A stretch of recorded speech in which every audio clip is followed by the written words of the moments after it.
అందరికీ నమస్తే. VTV voice for the political channel కు స్వాగతం. తెలంగాణ విద్యుత్ ఉద్యోగులకు కాంగ్రెస్ ప్రభుత్వం బిగ్ గుడ్ న్యూస్ చెప్పింది. రాష్ట్రంలోని విద్యుత్ రంగ ఉద్యోగులకు 1.62% డిఏ పెంచుతూ ప్రభుత్వం కీలక నిర్ణయం తీసుకుంది. ఈ నిర్ణయంతో రాష్ట్ర వ్యాప్తంగా 70,000 మందికి పైగా ఉద్యోగులకు నేరుగా ఆర్థిక లాభం చేకూరనుంది. డిప్యూటీ సీఎం విద్యుత్ శాఖ మంత్రి బట్టి విక్రమార్క మాట్లాడుతూ, రికార్డు స్థాయిలో విద్యుత్ వినియోగం నమోదవుతున్నా ఎక్కడా అంతరాయం లేకుండా సేవలు అందిస్తున్న ఉద్యోగుల కృషికి గుర్తింపుగానే ఈ నిర్ణయం తీసుకున్నామని తెలిపారు.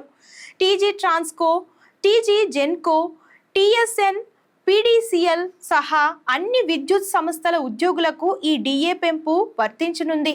ఉద్యోగుల సంక్షేమానికి కాంగ్రెస్ ప్రభుత్వం ఎంత ప్రాధాన్యం ఇస్తుందో ఈ నిర్ణయమే నిదర్శనమని ప్రభుత్వం చెప్తుంది.